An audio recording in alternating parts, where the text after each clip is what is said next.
Salmo 76. En realidad se pueden tomar juntos. El 74, en el versículo 22, el salmista estaba diciendo: levántate, oh Dios, aboga tu causa. Rogaba para que el juicio de Dios viniera.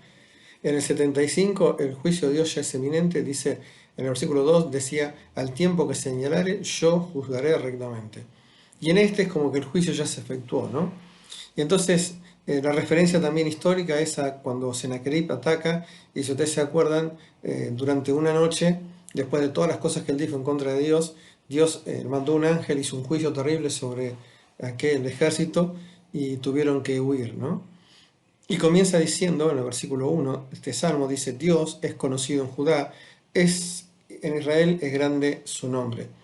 Lo importante acá es que Dios se reveló, Dios es conocido, Dios contó. Si ustedes se acuerdan en Hechos, hay una escena en la que el apóstol Pablo va a predicar a un lugar y se encuentra con una estatua que dice: al Dios no conocido. En cambio, el pueblo de Israel obviamente conocía, y si ustedes hacen referencia a Juan capítulo 4, en la charla con la mujer samaritana, el Señor le dice: vosotros adoráis lo que no sabéis, nosotros adoramos lo que sabemos, porque la salvación viene de Judá. Por eso dice: Dios es conocido en Judá. Y después agrega: en Israel es grande su nombre. Dios a lo largo de la historia se fue manifestando con hechos portentosos en Israel, lo que hace que el pueblo pudiera conocer la persona de Dios. Ejemplos muy chiquititos: la liberación de Egipto manifestó el poder de Dios, la nube de día que lo guiaba era la protección que Dios da, la columna de fuego tenía que ver con la guía, el maná con la provisión, el tiempo en el desierto con su justicia, con su disciplina. Por eso dice que es grande su nombre, porque Dios se manifestó y ellos se dieron cuenta del poder, ¿no? Pero no solamente Dios se conoce en Israel, sino que Dios hizo algo más. Dice: en Salem, antiguo nombre de Jerusalén, está su tabernáculo y su habitación en Sión. Dios estableció un lugar de residencia en Israel. Y es hermosa la palabra habitación, porque en algunos otros lugares, por ejemplo como en Jeremías 25:38, la utiliza como la guarida del león.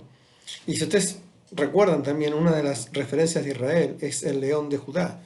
Entonces, está hermosa esta frase, ¿no? Su habitación, su guarida de ese león poderoso está allí en Sión. Después dice versículo 3: allí quebró las saetas del arco, el escudo, la espada y las armas de guerra. Glorioso eres tú, poderoso más que los montes de Casa.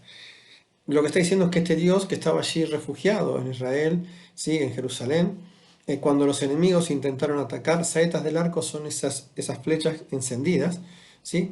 Dios las destruyó, Dios eliminó todos los elementos de guerra que el ejército venía, ¿no?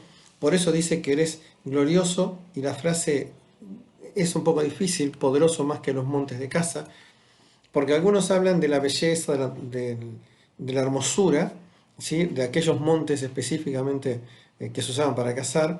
Otros dicen que Dios es como un cazador en medio de ese lugar, ¿sí? Pero cualquiera sea, es Dios mostrando su gloria a través de su poder.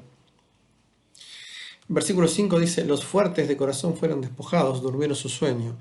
No hizo uso de sus manos ninguno de los varones fuertes. Si recordamos la historia de Sennacherib, era un ejército muy poderoso que venía a despojar a Israel. Y dice que los fuertes de corazón fueron despojados. O sea, ellos mismos sufrieron el despojo, porque la historia cuenta que al amanecer algunos israelitas salieron, encontraron todo abandonado y lo trajeron para Israel.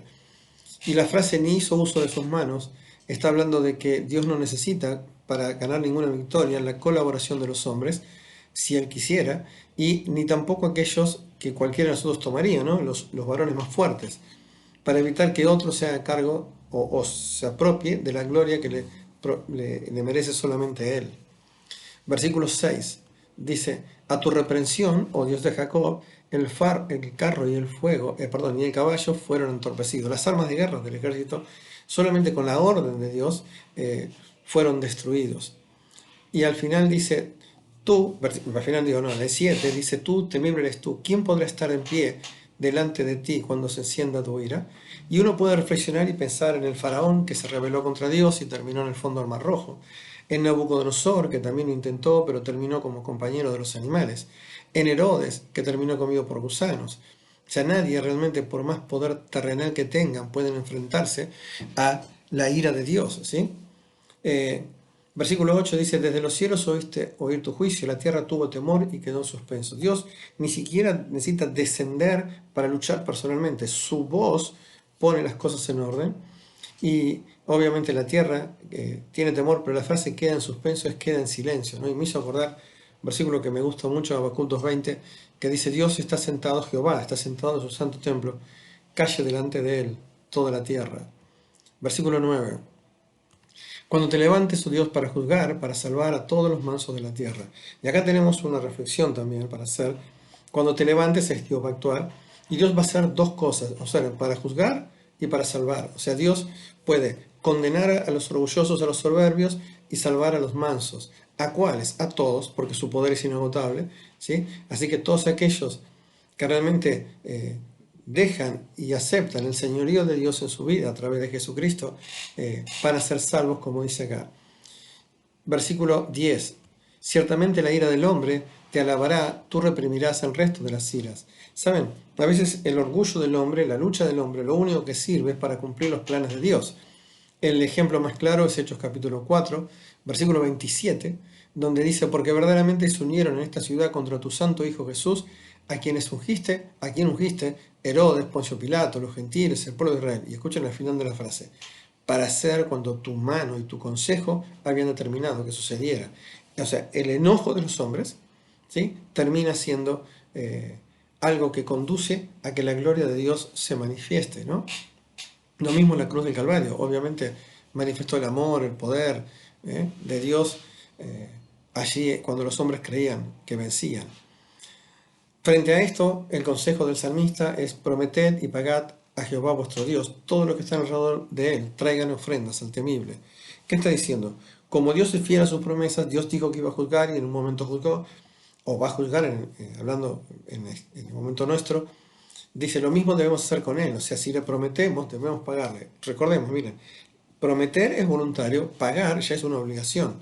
¿Sí? ¿Por qué? Porque Dios es poderoso, porque Dios realmente es temible para aquellos que le ofenden.